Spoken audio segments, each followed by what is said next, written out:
Apakah Salafi sama dengan Wahabi? Sama. Mengenai kasus salah satu Ustadz Salafi di Aceh, Ustadz siapa itu ya? Pura-pura nggak tahu. Mengapa beliau ditolak padahal salah satu pengisi kajian di Masjid Nabawi Madinah? Oh, saya tahu ya. Apakah Madinah mayoritas Salafi?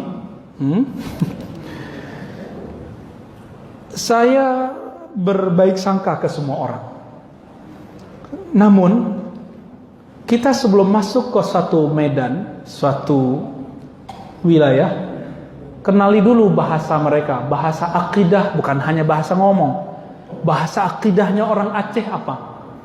Aceh itu punya majelis ulama, itu khas, beda dengan MUI. Namanya beda juga. Tanya ke orang-orang Dayah sana ya. Orang-orang Aceh, mereka sudah mengeluarkan fatwa jauh-jauh hari mengenai, nah ini saya kaget juga ya, mendahului MUI Pak. Apa kata mereka? Salafi, Wahabi, ajaran sesat. Kaget kita. Kok berani? Ternyata ustadz yang ditolak ini sering ngomong akidah Asy'ariyah. Akidah Asy'ariyah itu dianut oleh ulama-ulama Dayah tengku-tengku di tuangku-tuangku di Dayah di Aceh. Mereka akidahnya Asy'ariyah. Nyambung ke pertanyaan Bapak, sifat 20. Itu akidahnya ulama Ahlus Sunnah di Dayah-Dayah Aceh. Apa kata ustadz ini? Akidah Asy'ariyah keliru dalam sifat Allah. Mereka cuma meyakini bahwa sifat Allah 7. Ya salam, kamu ngaji dong ke ulama Asy'ariyah sehingga tahu benarkah akidah Asy'ariyah meyakini sifat Allah 7. Baca kitabnya nggak cukup, ngaji ke orangnya.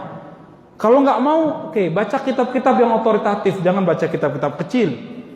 Baca kitab Al-I'tiqad ila Sabilir Rasyad karya Imam ahli hadis Al-Baihaqi. Di situ disebutkan sifat-sifat Allah sangat banyak, tidak terbatas. Oleh imam ini akidah Asy'ariyah. Kenapa hanya disebutkan 27, terus 50, akidah 50 seperti yang dijelaskan oleh pendekar Aswaja, ya, Jawara Aswaja, Kiai Idrus Ramli. Ya, kenapa cuma segitu? Itu pembahasan akliyat. Makanya Imam As-Sanusi membuka kitabnya dan mengatakan wa mimma yajibu li maulana ala wa azza, yang diantara yang wajib dipahami oleh akal mengenai sifat Allah isyruna sifat, 20 cukup untuk akal. Mimma itu bahasa Arab litab'id, sebagian sifat-sifat Allah. Itu kitab basic aja dia nggak baca, terus berani. Saya cuma ingatkan saja. Apa kata Allah Ta'ala? Wala taqafu ma laysa laka bihi ilm. Jangan kamu menjudge orang kalau kamu tidak betul-betul paham orang itu apa. Kalau tidak mengenal akidah Asy'ariyah, jangan hukumi mereka melalui musuhnya. Baca bukunya, belajar ke ahlinya, dengarkan baik-baik. Ini yang disebut tabayyun dalam ilmu. Tabayyun itu bukan hanya dalam masalah kasus-kasus sosial, tapi juga dalam masalah ilmu. Hati-hati, Allah hisab lidahmu, Allah hisab dakwah-dakwahmu nanti. Main sembarangan aja bilang Asy'ariyah hanya meyakini 7 sifat atau 50 sifat. Nauzubillah min dzalik, ya. Lalu bukankah ustadz ini ngajari Madinah? Ya itu lain soal ya. Tadi ulama Dayah Aceh akidahnya apa? Ahlus Sunnah Asy'ariyah. Aceh itu benteng Ahlus Sunnah di ujung Sumatera. Jangan coba main-main ke sono ya.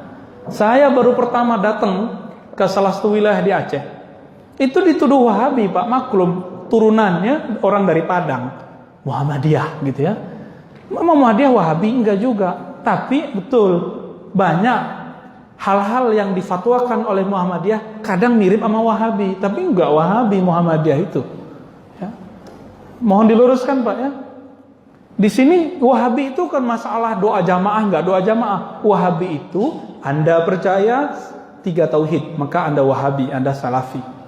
Uluhiyah, rububiyah, asma wa sifat. Standarnya itu dalam akidah. Nanti dalam fikih lain lagi. Jadi Salafi itu, Wahabi itu siapa saja yang meyakini 3 tauhid. Sedangkan Asy'ariyah siapa yang meyakini sifat Allah yang wajib 20 minimal harus diketahui. Kalau mau lebih banyak, baca kitab Al-Asma' wa Sifat karya Imam Al-Baihaqi, Imam Ahli Sunnah. Akidahnya Asy'ariyah. Ahli hadis, nggak ada yang bisa menolaknya. Ya.